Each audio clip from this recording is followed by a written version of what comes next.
It's worth just quickly thinking about what we expect of our machines. We want high quality images, we want them updated quickly to give us the best chance of making a good decision about our echo. We as echocardiographers can influence that by the buttons that we press and fiddle. So I just want to focus today on the buttons that you really need to know about that will help you get the best pictures you can. I'm going to start scanning in a parasternal long axis view. And I'm getting my picture like this. Now the first thing I'm going to want to change is the width. I've got far too wide a screen there. So my width button is here and I can just click that down a couple of times. What you'll notice is that it's changing a number up here, which is the frames per second, and that's what I want to make sure my image is being updated as quickly as possible. The next thing I want to think about is the depth. If I was looking for an effusion, I'd be happy with a depth like this, but I'm not, so I'm going to bring my depth in with a couple of clicks like that, and I want my pericardium to be just above the bottom of the sector like this. So I'm going to alter my gain here. You can see the effect it has on my picture here.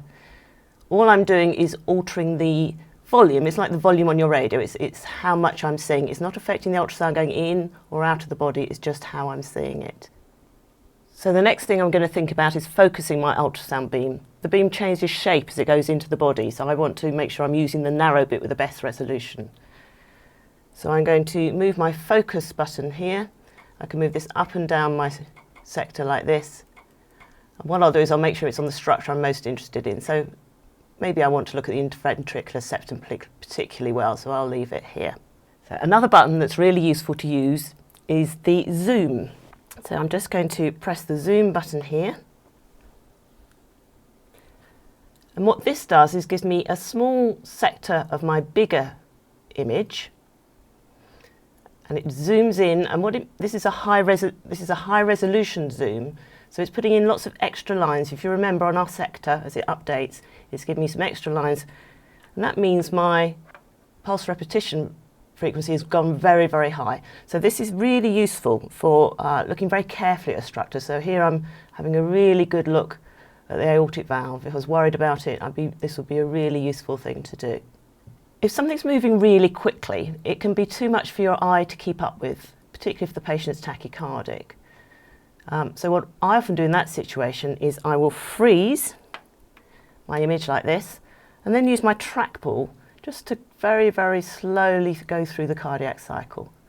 So here I'm going to time myself using the ECG at the bottom of the screen, and I'll just slowly go through, and I'm just looking at this aortic valve opening and shutting.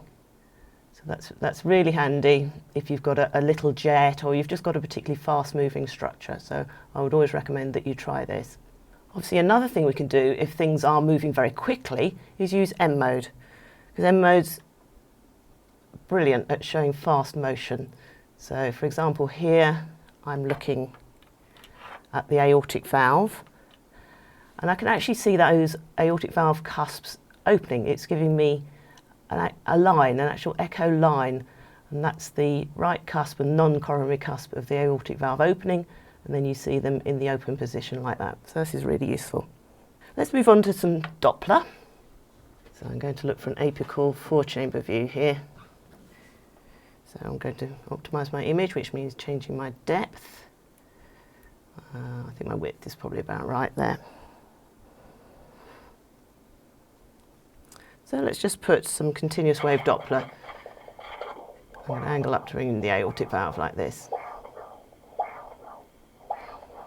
I'm going to make sure my baseline is about a third of the way down the screen, and I'll make sure my scale is optimized to display my aortic waveform the best I can.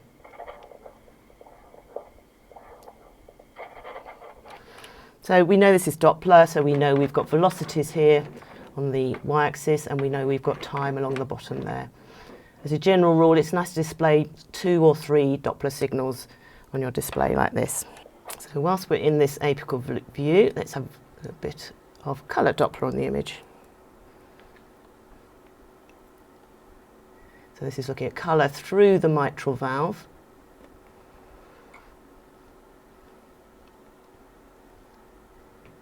And people get worried about what gain they should have for colour. What you can do in this situation is put your gain up, this is my active, until it looks like you've got just too much colour. You've got additional pixels, you've got a really sort of messy signal. That's too much. And then you can just come down from there and make sure those messy signals disappear. So this would be probably about the right gain setting for the colour. And actually you can see there's a tiny jet of mitral regurgitation there that we were missing before we optimised our colour gain.